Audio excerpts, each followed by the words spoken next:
दोस्तों नमस्कार। मैं नाथ सोनांचली कथा कहानी और उपन्यास के इस अंक के साथ पुनः हाजिर हूँ। दोस्तों, इस समय हम लोग सुन रहे हैं उपन्यास टू स्टेट्स, जिसे लिखा है चेतन भगत ने। आइए सुनते हैं इस उपन्यास के 37वें भाग का वाचन मेरे अर्थात नाथ सोनांचली के स्वर में। आंटी, आपको परेशान करने के लिए सॉरी, लेकिन कंसर्ट अगले हफ्ते है, मैंने फ़ोन पर कहा। मैंने दोपहर को ऑफिस से अनन्या की माँ को फ़ोन लगाया था। अखबार के विज्ञापन की डिजाइन मेरे दिमाग में थी। सिटी बैंक प्रॉपर्टी बैंकिंग अपने क्लाइंट्स को फिशरमैन्स को पर एक मन मोह लेने वाली म्यूजिकल शाम के लिए निमंत्रित करते हुए बहुत खुशी का अनुभव कर रहा है। फीचरिंग दिग्गज कलाकार एसपी बालासुब्रमण्यम, हरिहरन और न्यू टैलेंट राधा। कंसर्ट के बाद डिनर होगा, केवल आमंत्रितों के लिए। पास के लिए अपने कस्टमर रिप्रेजेंटेटिव या किसी भी ब्रांच में संपर्क करें। नोट: कंसर्ट से पहले अकाउंट खुलवाने वाले न्यू अकाउंट होल्डर्स को भी निमंत्रित किया जाएगा। मुझे यह आखिरी लाइन बहुत खराब लग रही थी, लेकिन बाला चाहता था कि इसे ऐड में जरूर रखा जाए। हेलो आंटी, यू देयर, मैंने कहा। तुमने मुझे कहाँ फंसा दिया? अनन्या की माँ ने अपना दुखड़ा रोते हुए कहा। आप प्रैक्टिस कर रही हैं ना? हाँ, लेकिन क्या? आपने कहो ना प्यार है का कोई गाना तैयार किया? आजकल उसके गाने बहुत चल रहे हैं, मैंने कहा। हाँ किया है, फिल्मी गाने आसान होते हैं। चिंता की असल वजह है मेरा कॉन्फिडेंस। सब ठीक हो जाएगा। आज मैं अखबार में ऐड दे रहा हूँ, उसमें नाम भी होगा लेकिन आपका सरनेम नहीं होगा। जैसा कि आपने कहा था, यह ऐड संडे को छपेगा जिस दिन कंसर्ट है। नहीं नहीं, मेरा नाम मत दो। यदि मैं नहीं आई तो? उन्होंने जरा घबराते हुए पूछा। ठीक है, चेन्नई में कई राधा हैं, किसी को भी पता नहीं चलेगा कि कौन सी वाली राधा का नाम ऐड में था, मैंने कहा। मेरी वजह से तुम्हें नीचा देखना पड़ेगा, उन्होंने कहा। नहीं, ऐसा नहीं होगा, मैंने कहा। ऐड में से मेरा नाम कब तक हटाया जा सकता है? शनिवार, लेकिन प्लीज नाम वापस लेने के बारे में मत सोचिए, मैंने कहा। ओके, मैं तो बस जानना चाह रही थी, उन्होंने कहा। फाइन, और एक पल का जीना वाले गाने की अच्छी प्रैक्टिस करना। अभी यह गाना चार्ट में नंबर 1 बना हुआ है, मैंने कहा। मैंने कहा था ना कि मेरा नाम मत देना, अनन्या की माँ ने रविवार की सुबह 6 बजे फ़ोन करके कहा। आपने अभी से ऐड देख लिया? मैंने आंखें मलते हुए कहा। फिर मैंने हॉस्टल के एंट्रेंस डोर के नीचे से द हिंदू उठाया और संडे सप्लीमेंट मेट्रोप्लस खोला। हाँ, मैंने देख लिया, उन्होंने फुसफुसाते हुए कहा। यह क्या है? उन्होंने तब फ़ोन लगाया था जब अंकल नहाने गए थे। अनन्या अभी उठी नहीं थी और मंजू अपने सबसे अच्छे दोस्त फिजिक्स, केमिस्ट्री और मैथ के साथ अपने कमरे में था। मैं आपका नाम नहीं हटवा पाया, मैंने कहा और एक मनगढ़ंत कहानी सुनाने लगा। अखबार ने मुझे बताया कि मेट्रोप्लस 2 दिन पहले प्रेस में चला जाता है। एक रात पहले तो केवल मेन पेपर में ही चेंज किया जा सकता है। तो अब हम क्या करें? पिछली सुबह उन्होंने मुझे फ़ोन कर उनका नाम हटवाने को कहा था, लेकिन मैंने अखबार में कोई बदलाव करने को नहीं कहा। कुछ नहीं, हम कह देंगे कि राधा जी बीमार पड़ गई हैं, मैंने कहा। वे चुप रहीं। इससे ऑफिस में तुम्हारा नाम खराब होगा ना? कुछ देर बाद उन्होंने पूछा। हाँ होगा तो, लेकिन पहली बार ऐसा नहीं हो रहा है, मैं मैनेज कर लूँगा। एनीवे, आप सभी कंसर्ट में आएंगे ना? मैंने कहा। ओके, सुनो, यदि मुझे परफॉर्म करना हो तो मुझे कब और कहाँ पहुँचना होगा? मेरा दिल तेजी से धड़कने लगा।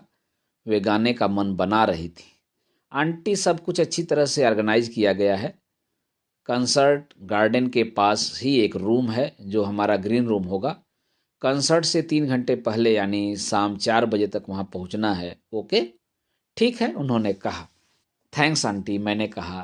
थैंक्स तो मुझे तुम्हें कहना चाहिए, मैंने अभी तक घर में किसी को बताया नहीं है। गुड, बस कोई बहाना बनाकर घर से निकल आइए। सी यू।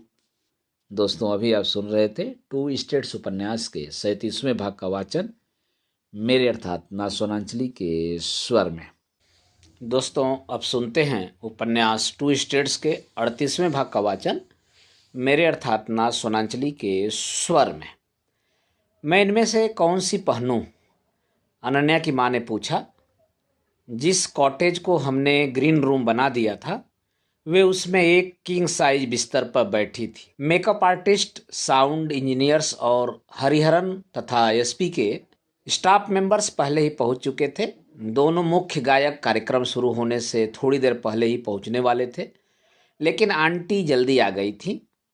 उन्होंने मुझे 3 कांजीवरम सिल्क साड़ियां दिखाते हुए मुझसे पूछा कि उन्हें इनमें से कौन सी साड़ी पहननी चाहिए। सभी खूबसूरत हैं, मैंने कहा।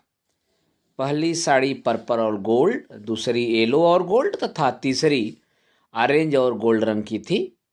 Touch-up madam, makeup man Ananya की माँ की ओर आया। अब मुझे यहाँ से चलना चाहिए, मैंने कहा। हालांकि मेरे इर्द गिर्द आधा दर्जन लोग थे, लेकिन इसके बावजूद मुझे अपने होने वाली सासू माँ को मस्कारा लगाते देखकर अजीब सा लग रहा था। मैं इतनी तनाव में हूँ कि मैं सही का चयन नहीं कर पा रही हूँ। उन्होंने माथे से पसीना पोंछते हुए कहा, ऑरेंज वाली साड़ी लीजिए, यह बहुत अच्छी है और चमकदार भी। यह मेरी वेडिंग साड़ी है। उस दिन के बाद से आज तक मैंने इसे 9 के बराबर पहना है। आज का दिन तो बहुत खास है। पर्पल कैसी रहेगी? वह भी बहुत खूबसूरत है, मैंने कहा।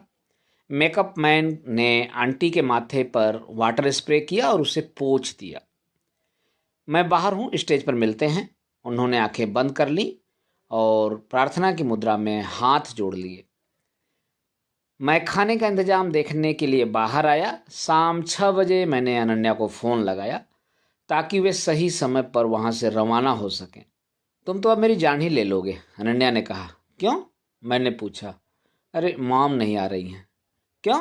मैंने नाराज़गी जाहिर करने की कोशिश करते हुए पूछा। उन्होंने कहा कि तिरुकुड़ियूर में मेरी नानी माँ बीमार पड़ गई हैं और लंच के बाद वे वहाँ चली गईं। ये तिरुकुड़ियूर कहाँ है? चेन्नई से 6 घंटे का सफ़र है। वे कंसर्ट में नहीं आ पाएंगी। और तुम लोग? हम लगभग तैयार हैं। मैं माम की ऑरेंज कांजीवरम साड़ी पहनना चाहती थी, लेकिन वह मुझे कहीं मिल ही नहीं रही है। आई होप उन्होंने वह साड़ी गुमा न दी हो। वे उसे अपने साथ तो नहीं ले गई होंगी, क्योंकि जहाँ वे गई हैं वहाँ वह साड़ी पहनने का तो कोई तुक ही नहीं है।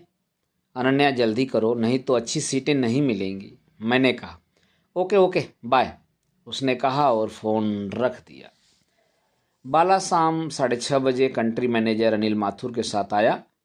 अनिल मुंबई से उड़ान भरकर यहाँ पहुँचा था। बाला ने बंदोबस्त किया था कि एक मर्सिडीज गाड़ी अनिल को सीधे वेन्यू तक ले आए। बाला उसके साथ कुछ इस तरह चिपका हुआ था जैसे तमिल फिल्मों में विलेन के साथ उसके गुर्गे चिपके हुए होते हैं।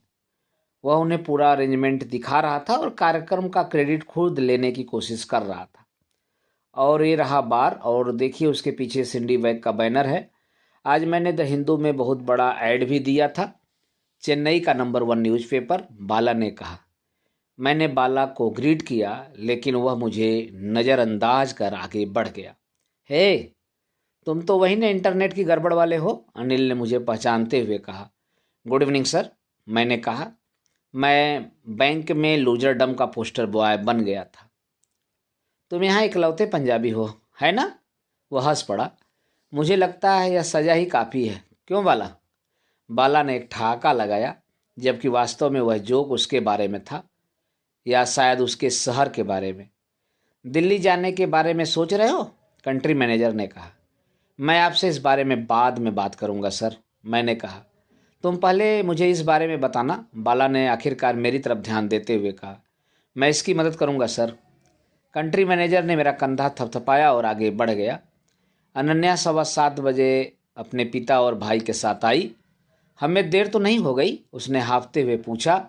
उसने एक शानदार शिफॉन साड़ी पहन रखी थी जिस पर बारीक सी सिल्वर बॉर्डर थी। उसने सिल्वर का नेकलेस और मैचिंग ईयररिंग पहन रखी थी। हाँ, लेकिन कंसर्ट अभी शुरू नहीं हुआ है। आओ, मैंने कहा। मैं गार्डन में लगी अनेक राउंड टेबल में से एक पर उन्हें ले गया। मैंने एक ऐसी टेबल का चयन किया जो स्टेज के करीब हो। खाना इधर है और अंकल बार उस तरफ है, मैंने कहा। मैं ड्रिंक नहीं करता, अंकल ने अनन्या की ओर देखते हुए कहा। श्योर, मैंने कहा। सभी 18 टेबलों की 10 सीटें जल्द ही क्लाइंट से भर गईं। हर टेबल पर 1 या 2 बैंक एजेंट अपने क्लाइंट्स के साथ बैठे थे। मैंने अनन्या के परिवार को उस स्टाफ टेबल पर बैठाया था जो मुख्यतः चेन्नई के जूनियर सिटी बैंकर्स के लिए थी। बाला और कंट्री मैनेजर की अलग टेबल थी और वे हमारे सबसे बड़े क्लाइंट्स के साथ बैठे थे। ऐसे क्लाइंट्स जिनकी संपत्ति 5 करोड़ या इससे भी अधिक थी। मुझे इन क्लाइंट्स पर तरस आ रहा था। सच कहूँ तो मैं ऐसा अमीर नहीं होना चाहता था जिसे सीनियर बैंकर्स के साथ बैठकर डिनर करने की तकलीफ झेलनी पड़े। 7:30 बजे बत्ती मद्धम हो गई। राउंड टेबल पर हो रही गपशप बंद हो गई। बाला स्टेज पर आया। उसने सूट के नीचे क्रीम कलर की चमकदार सिल्क शर्ट पहन रखी थी और उसे देखकर लग रहा था मानो वह कोई ट्रेनी दलाल हो। वेलकम एवरीवन, क्या शानदार शाम है।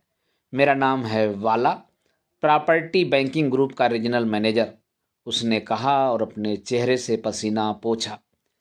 तुम्हारा बॉस? अनन्या ने मेरे कान में फुसफुसाते हुए पूछा। मैंने सिर हिलाकर कहा, हाँ। उसकी शर्ट तो देखो। चुप रहो, मैंने कहा। मंजू और अनन्या के पिता ध्यान से बाला को सुनते रहे। मैं एक स्पेशल पर्सन को स्टेज पर बुलाना चाहता हूँ, बाला ने कहा। लोगों ने तालियां बजानी शुरू कर दी क्योंकि उन्हें लगा कि हरिहरन या एसपी में से कोई स्टेज पर आने वाला है। Please welcome mister Anil Mathur, country manager, MD, city bank India. लोगों ने एक साथ निराशा के साथ आह भरी। अनिल स्टेज पर आया और उसे यह महसूस हो गया कि किसी को भी उसकी परवाह नहीं थी। उसने एक जोक सुनाने की कोशिश की। हेलो एवरीवन, भला किसने सोचा था कि हमारे कुछ सबसे बड़े क्लाइंट्स डोसा और इडली की धरती पर होंगे। लोग इतने चुप हो गए कि समीप के समुद्र तट की लहरों की आवाज़ सुनाई देने लगी। अनन्या ने शॉक्ड होकर मेरी ओर देखा। मैंने कंधे उचका दिए। उस पर मेरा कोई नियंत्रण नहीं था। अनिल समझ गया कि उसका जोक टाँटा फिस हो गया। उसने अपने बचाव के लिए कहा, यू सी, बॉम्बे में इडली और डोसा को सिंपल स्नैक्स माना जाता है। यह तो पूरा बेड़ा गर्क किए जा रहा है। अनन्या ने कहा, हाँ, गनीमत है कि उसे केवल 5 मिनट ही बोलना है। अनिल समझ गया कि उसका सेंस ऑफ ह्यूमर केवल उन्हीं लोगों पर कारगर रहता है जो उसके नीचे काम करते हैं।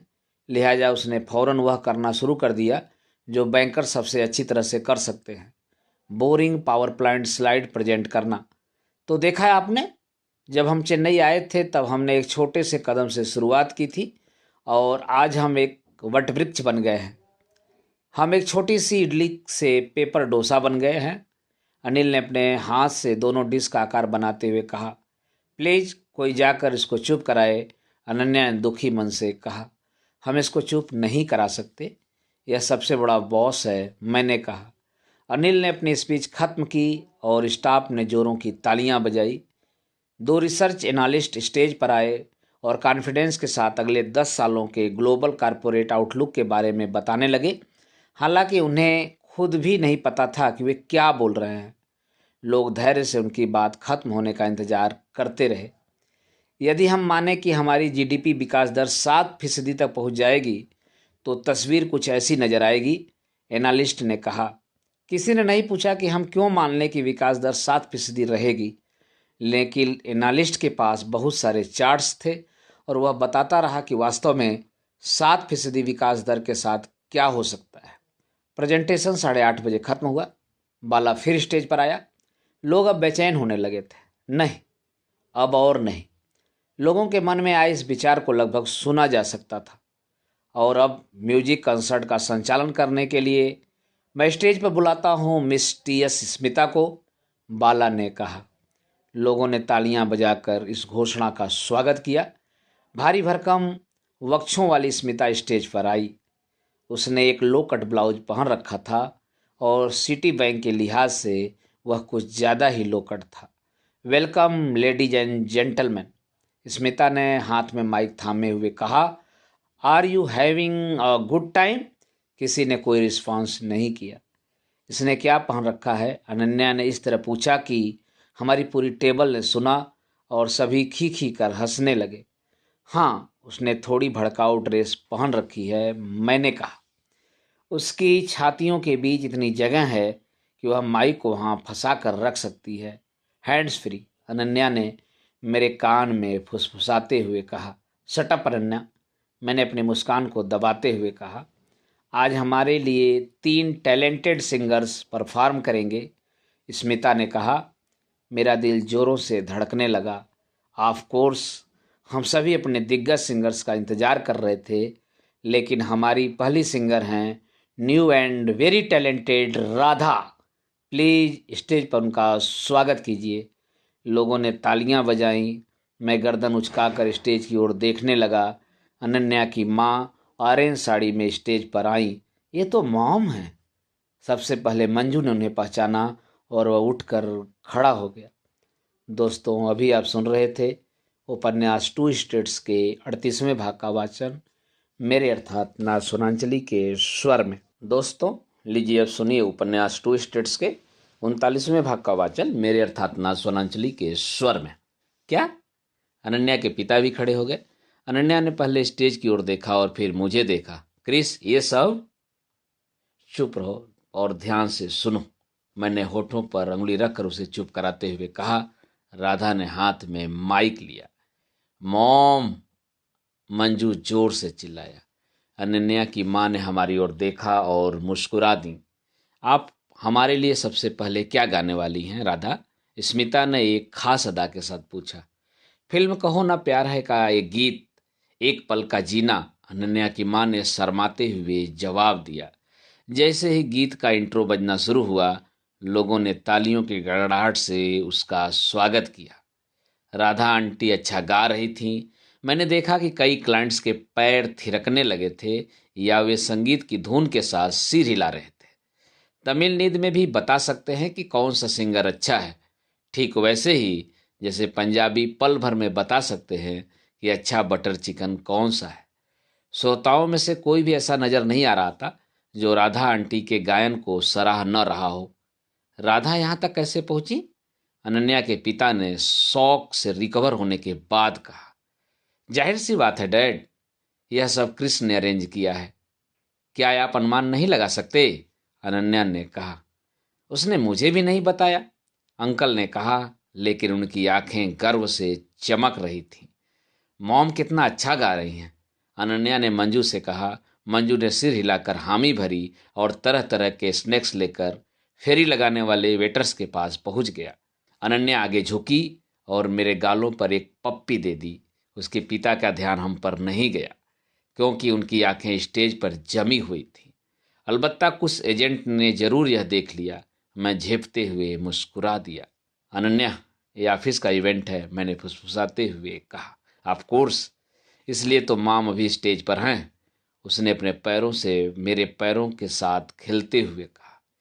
इसके बाद आंटी रजनीकांत की फिल्म का लेटेस्ट तमिल हिट गाना गाने लगी। श्रोताओं का रोमांच और बढ़ गया। यह एक धीमा बैलेट था और इसे गाने के लिए आवाज़ के खासे उतार चढ़ाव की दरकार थी।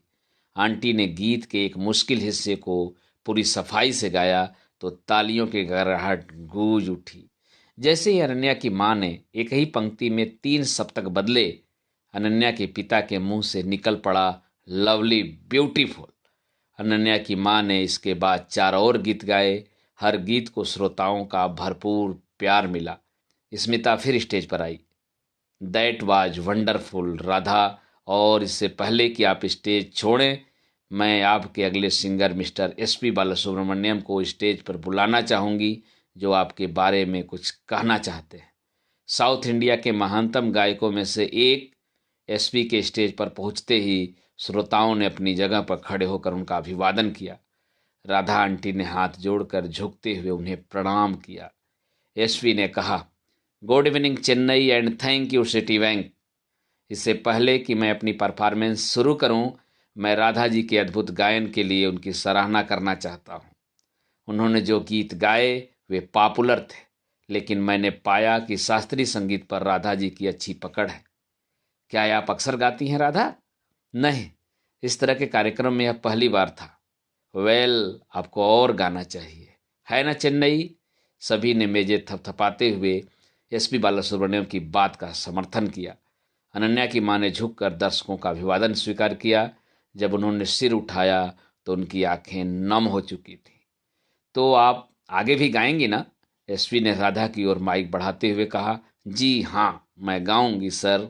मैं यह भी कहना चाहती हूँ कि आज मेरी ज़िंदगी का सबसे खुशी भरा दिन है। मैं आपके साथ स्टेज पर खड़ी हूँ। श्रोताओं ने तालियां बजाई। राधा आंटी बड़ी मुश्किल से अपने आंसुओं को बहने से रोक पाईं और स्टेज से चली गईं।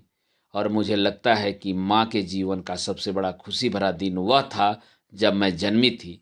अनन्या ने बुदबुदाते हुए कहा। उसकी तालियां रुकने का नाम नहीं ले रही थी।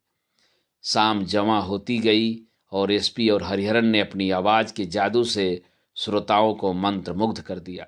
सभी के लिए वास्तविक शो की शुरुआत अब जाकर हुई थी, लेकिन मेरे लिए वास्तविक शो खत्म हो चुका था। 10 मिनट बाद अनन्या की माँ हमारे साथ टेबल पर थी। आपका गायन अद्भुत था। समीप की एक टेबल पर बैठी एक महिला ने अनन्या की माँ से कहा। अनन्या के पिता ने शर्माते हुए अपनी पत्नी की ओर देखा। एसपी फिल्म एक दूजे के लिए का गीत गा रहे थे। तेरे मेरे बीच में। मैंने अनन्या की ओर देखा। हमारी कहानी इस फिल्म की कहानी से मिलती जुलती थी, लेकिन मैं उम्मीद कर रहा था कि हमारी कहानी का अंत इस फिल्म की तरह न हो। 1 घंटे बाद बाला मेरी टेबल पर आया। क्रिस, मेरे साथ आओ। मैं तुम्हें मशहूर ज्वेलर मिस्टर मुरुगुप्पा से मिलवाना चाहता हूँ, बाला ने कहा। क्या?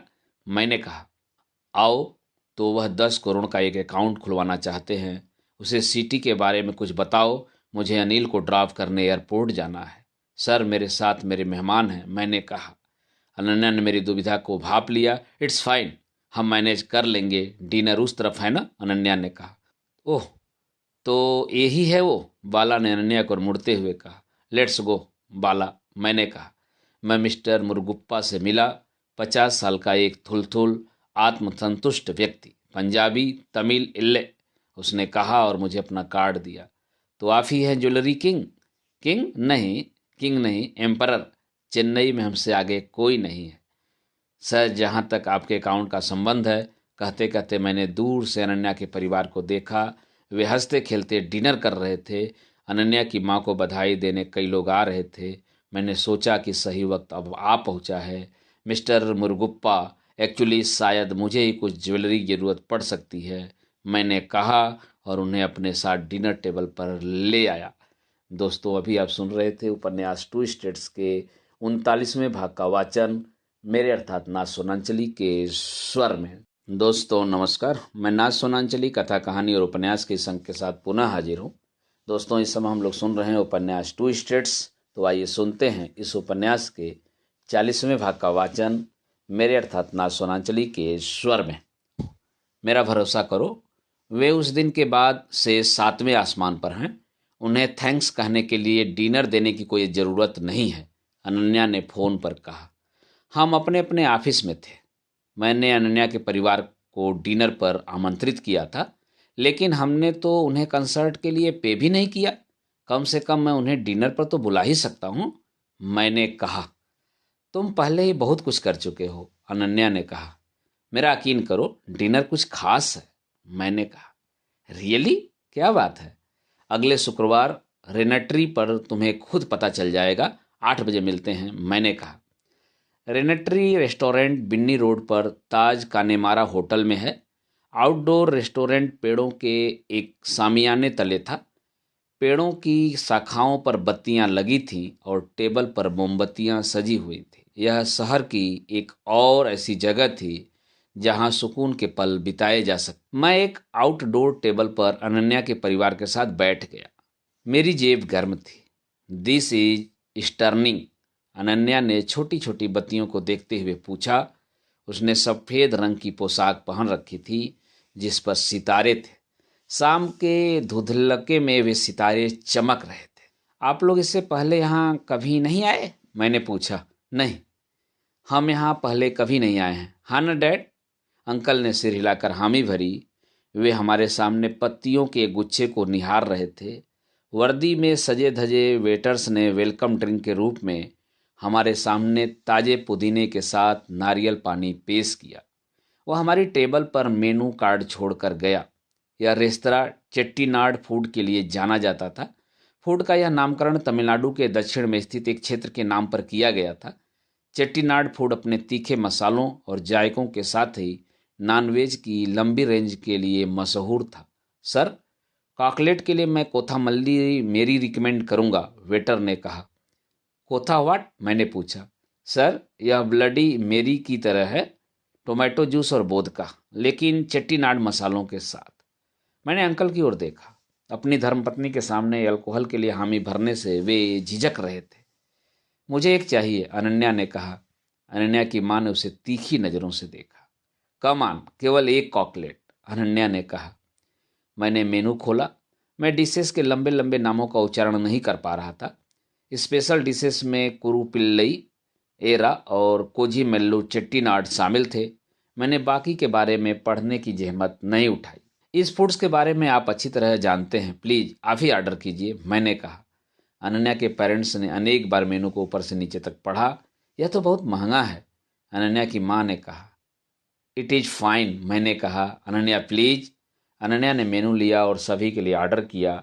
ऑर्डर में कोझा कट्टाई मसाला, पनीरम, अविकल कंधापरम, सीयम और अठीरस शामिल था।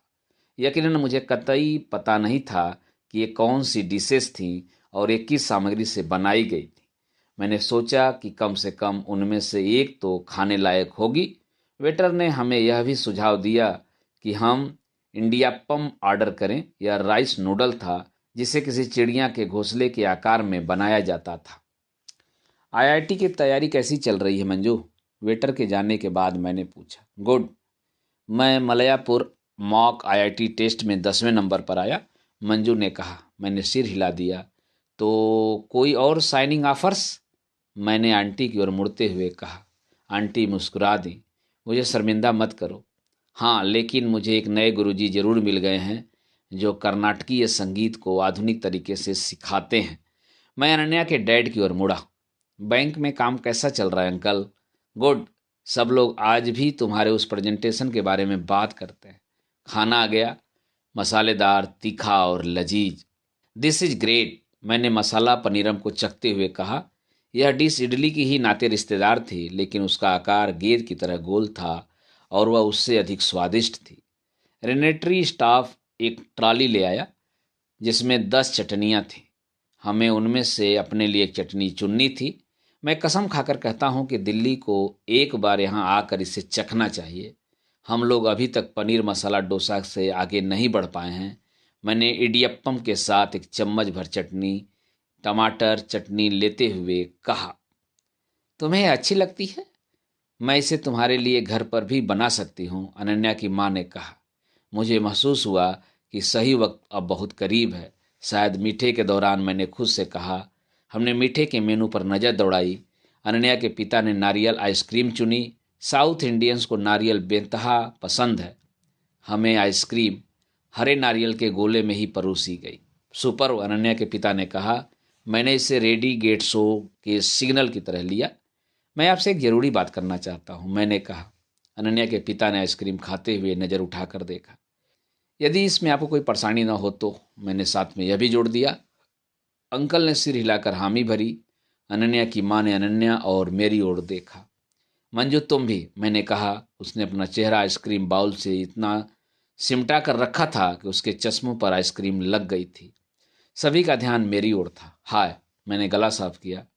अंकल, आंटी, मंजू, मैं यहाँ 6 महीने पहले आया था। यह कोई राज की बात नहीं है कि मैंने अपनी पहली पोस्टिंग के रूप में चेन्नई को क्यों चुना। खैर, मैं यहाँ पूरी जिंदगी नहीं रह सकता। आज से लगभग 3 साल पहले मैं अनन्या से मिला था और हमारी पहली लड़ाई को छोड़ दें तो तब से आज तक मैं उसे प्यार करता आ रहा हूँ। टेबल के नीचे अनन्या ने मेरा हाथ अपने हाथों में ले लिया और हमने सोचा था कि एक दूसरे के साथ शादी करने के लिए हमारा प्यार ही काफ़ी होगा। हमने सोचा था कि कन्वोकेशन में हमारे पेरेंट्स मिलेंगे और उसके बाद सब कुछ ठीक ठाक होगा। वेल, हम गलत थे। वेटर आइसक्रीम की प्लेट्स लेने आया। मैंने उसे कहा कि वह 5 मिनट बाद आए। हम भागकर शादी कर सकते थे। हम अपने फैसले को आप पर थोप सकते थे। लेकिन अनन्या ने मुझसे कहा कि उसका सपना है कि हमारी शादी के दिन हम दोनों के पेरेंट्स मुस्कुराते हुए वहाँ मौजूद रहें, और इसलिए मैं यह देखना चाहता था कि क्या हम ऐसा करने में कामयाब हो सकते हैं।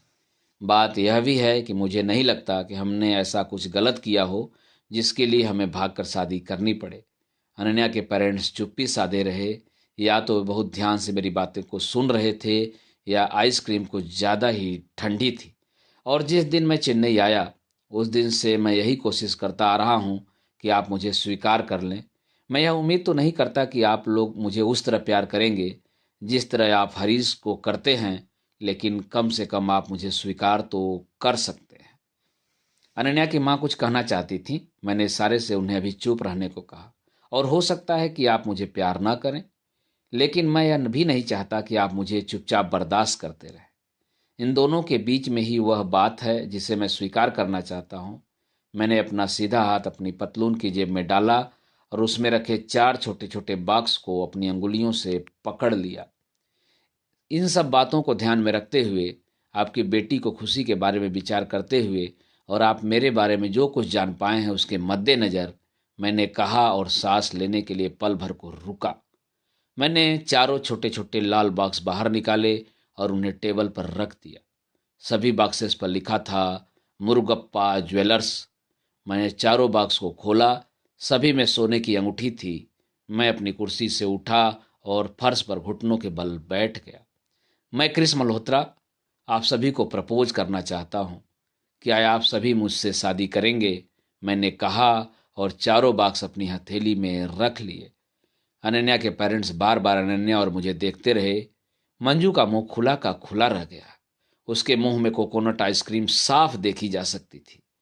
अनन्या के पिता ने अनन्या की ओर इशारा किया कि अब क्या करना है। माम और डैड आपके बाद, अनन्या ने कहा। और मंजू तुम भी। मंजू ने अपना बॉक्स उठा लिया। नाइस रियल गोल्ड, उसने पूछा।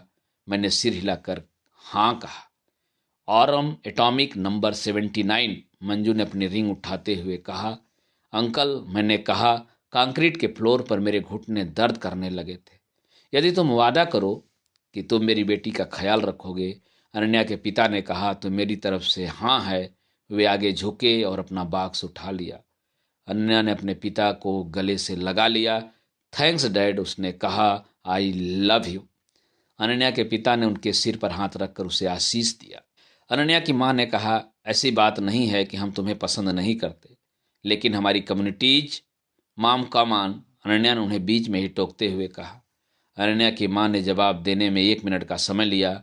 मुझे पता है कि क्रिस तुम्हारा ख्याल रखेगा, लेकिन क्या क्रिस के पेरेंट्स भी मेरी बेटी के साथ सम्मान से पेश आएंगे? हम उस मामले में कोई न कोई हल निकाल लेंगे, मैंने कहा। मैं जानता था कि दिल्ली में एक और चुनौती मेरी राह तक रही है। यदि मेरे पेरेंट्स अनन्या के साथ सम्मान से पेश आए तो मेरी ओर से भी हाँ है, अनन्या की माँ ने कहा। अनन्या खुशी से उछल पड़ी। आंटी ने रिंग ले ली और अनन्या ने उसके माथे पर एक चुंबन जड़ दिया। अक्का, तुमने अपनी रिंग नहीं उठाई, मंजू ने कहा। माँ बेटी का प्यार जारी रहा। जब वे दोनों अलग हुई तो दोनों के आंखों में आंसू थे। ओह, ऑफ कोर्स, ये रही मेरी रिंग, अनन्या ने अपनी रिंग उठाते हुए कहा। मैं अपनी सीट पर लौट आया। सर, आपको खाना अच्छा लगा? वेटर ने प्लेट्स उठाते हुए कहा। यकीनन, मैंने वेटर को बिल से भी ज़्यादा टिप देते हुए कहा। दोस्तों, अभी आप सुन रहे थे उपन्यास टू स्टेट्स के 40वें भाग का वाचन मेरे अर्थात ना सोनांचली के स्वर में। दोस्तों, अब सुनिए उपन्यास टू स्टेट्स के 41वें भाग का वाचन मेरे अर्थात ना सोनांचली के स्वर में।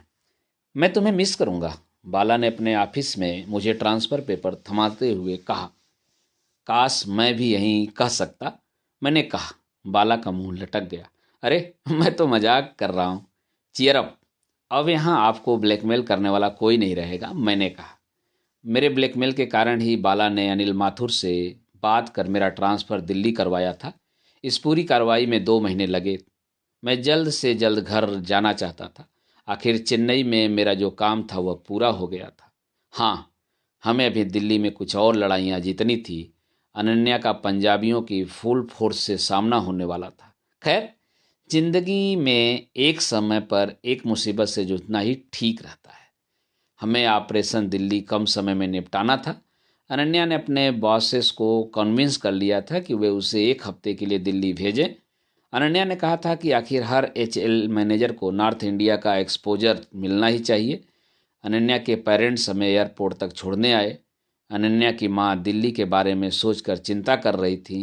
आखिर दिल्ली को लड़कियां छेड़ने के मामले में पूरी दुनिया की राजधानी होने का खिताब जो मिला था। Mom, HLL guest house safe है, मैं ज़्यादा समय बाहर नहीं रहूंगी, अनन्या ने कहा। अनन्या के डैड को भी कुछ चिंताएं थीं। याद रखो, हमने हाँ जरूर कह दिया है, लेकिन अभी तुम दोनों की शादी नहीं हुई है। ऐसा कुछ मत करना जिससे हमें शर्मिंदा होना पड़े, अंकल ने हमें गुड बाय कहते हुए कहा। ऑफ कोर्स अंकल, मैंने कहा। मैं समझने की कोशिश कर रहा था कि वे कहना क्या चाह रहे हैं। शायद नो सेक्स। अनन्या और मैं टर्मिनल में चले आए। जैसे ही उसके पेरेंट्स नज़रों से ओझल हुए, उसने मेरी बाँह जोर से पकड़ ली। फ्लाइट ने टेक ऑफ किया। मैंने अनन्या को हमारे अगले कदम के बारे में समझाने के लिए नोटबुक निकाली। ऑपरेशन दिल्ली, यानी मुझे हर बात पर तुम्हारी माम से सहमत होना पड़ेगा। हर बात यानी हर बात, अनन्या ने कहा।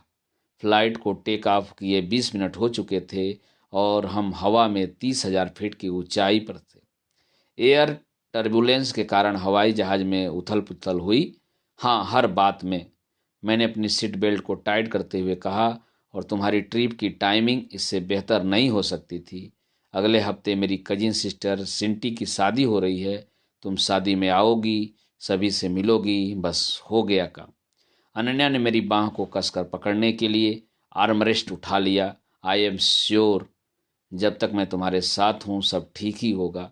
देखो, तुम्हें केवल माम का दिल जीतना है। पापा कभी इस रिश्ते के लिए राजी नहीं होंगे, इसलिए वे हमारे प्लान का हिस्सा भी नहीं हैं। बस माँ को खुश कर दो, ओके? आर्मरेस्ट नीचे कर दीजिए, यह सेफ नहीं है, हमारे पास से गुजर रही फ्लाइट अटेंडेंट ने सख्त लहजे में कहा। जब कपल एक दूसरे के साथ होते हैं तो वे कभी इस बात को नहीं समझ पाते कि एक दूसरे के लिए उनका प्यार दूसरों को कितना भद्दा लग सकता है। वह अपने आप को समझती क्या है? अनन्या ने तमतमाते हुए कहा। कौन? मेरी माँ? अरे नहीं, ये एयर होस्टेस। और इतनी सारी रेड लिपस्टिक लगाने की क्या ज़रूरत है? यह फ्लाइट अटेंडेंट है या कोई आइटम गर्ल? मुझे नहीं पता लड़कियों को दूसरी लड़कियों की अपीयरेंस पर कमेंट करने में इतना मजा क्यों आता है। मेरे पास एक गंजा बैठा था जो फ्लाइट के दौरान लगातार खर्राटे भर रहा था, लेकिन मेरा ध्यान उस पर कतई नहीं गया। फोकस अनन्या, तुम्हारा पाला एक पंजाबी सासू माँ से पड़ने वाला है। तुमने इस तरह के हालात का सामना इससे पहले कभी नहीं किया होगा, मैंने कहा। दोस्तों, अभी आप सुन रहे थे उपन्यास टू स्टेट्स के 41वें भाग का वाचन मेरे अर्थात ना सोनांचली के स्वर में। यहाँ पर मैं यह बताना चाहूँगा कि यह उपन्यास का जो क्रम चल रहा था, यह चेन्नई से चल रहा था। आगे की कड़ियों में आप पुनः दिल्ली पहुँचेंगे मेरे साथ। धन्यवाद।